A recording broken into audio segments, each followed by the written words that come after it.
I found proof my girlfriend cheated on me, and she tried to gaslight me when confronted. I'm sending everyone we know the proof. I know she uses Reddit and browses these subs, so this is my official breakup notice. We are over. Posted by you/difficult search 327. I made this Reddit account to address you. I won't put your name out there, but I know you regularly read posts like these since you used to bring them up and listen to podcasts about them. I'm sure you'll know it's about you when reading it. I, 29M, caught my girlfriend, 31F, cheating on me. This time, I have undeniable proof after she lied to my face about it. We've been friends for 5 years and started dating 3 years ago. I loved this woman with everything I had. I truly thought she felt the same. A few months ago, we hit a rough patch and argued a lot. I really thought we were going to break up. I hit rock bottom. I was severely depressed. One Saturday, we had plans to attend a wedding together. You live a fair distance away, and neither of us had a car, but we didn't mind taking the extra steps to make it work. That morning, I asked what time you'd be coming over so we could get ready and head out. I even offered to pay for your Uber. You said, okay. Hours went by. I didn't hear from you, and I started spiraling. I had a panic attack. I checked your location and it wasn't your house, it was some random parking lot. I messaged you. No reply. After a while, your location just turned off. I was worried sick. I kept calling. No answer for 6 hours. I was panicking. Then, at 9:30 p.m., note this time, you finally picked up. Your first words were, "Are you okay?" And I just broke down crying, asking, "Are we okay?" You told me your phone died and that you were just out with your friends from school, and I believed you. You'd never lied to me before, or so I thought. The next day, I couldn't even get out of bed. Depression hit me like a truck. You came over to comfort me. But something felt off. I tried to shake it off, thinking maybe it was just in my head. That morning, I placed your Apple Watch on the charger. That's when I saw messages from you to your friend from school, the one you hung out with the day of the wedding. One said, "He was growling in my ear," another said, "I had to cover up my hickeys like I was in school." Sent around 9:30, the exact time I was crying to you on the phone. When you got out of the bathroom, I saw the marks on your neck. When I asked, you said they were from scratching. On our way to work, I brought up the messages. You said you were lying to your friend. That you made it all up.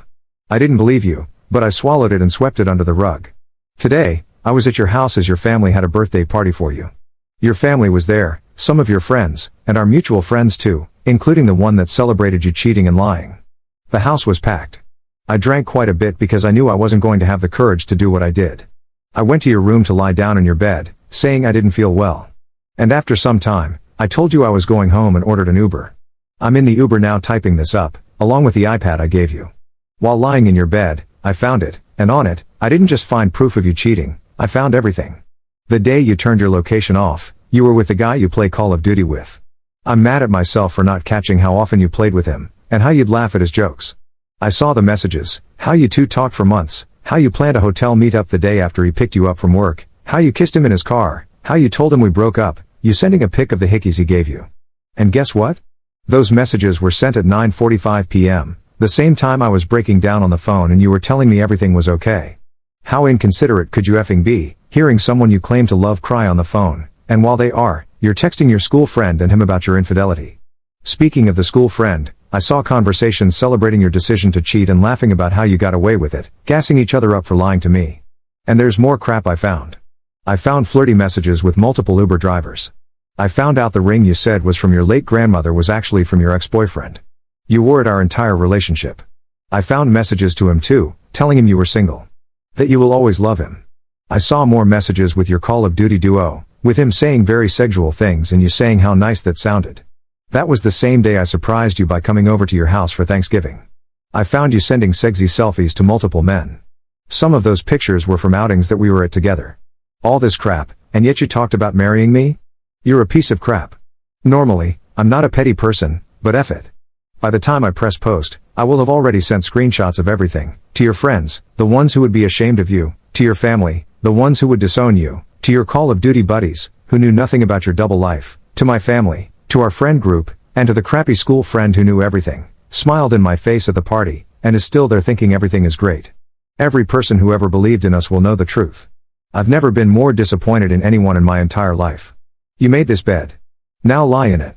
Top/relevant comments. Commenter. The way she handled everything, especially her reactions after you caught her, seems pretty manipulative. It's hard when you're invested in someone, but your mental health has to come first. I hope you're able to take care of yourself and move forward from this. Commenter 2. Letting everyone know who she really is and the life she's living is the best way to get ahead of it before she tries to twist the story. Undoubtedly, when it's learned how deceitful of a cheater she is, how many people she was crossing the line with, it'll be clear she belongs on the streets. Please get yourself tested since she clearly had no concern for your health. Going forward, you'll be better before you know it.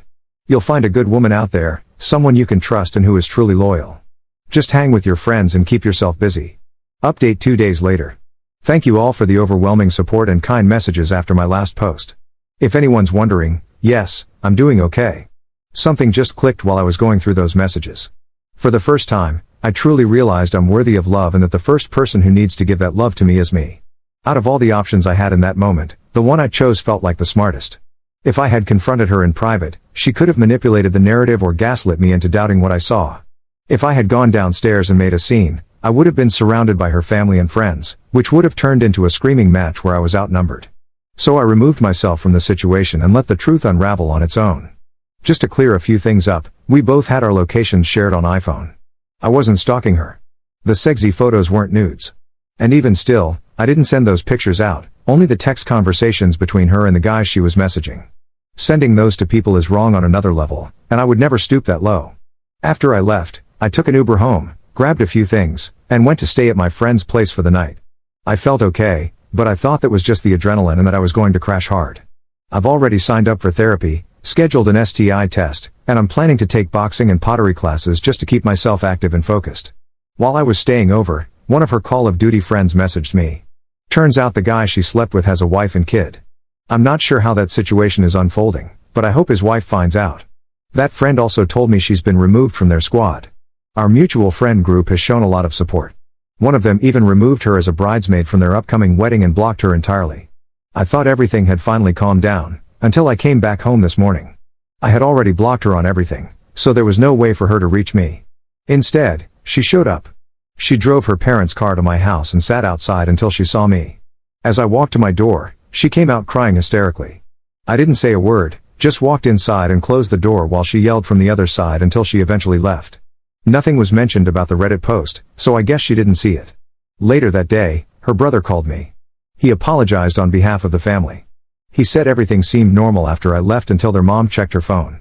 She pulled my ex aside, trying to keep things quiet.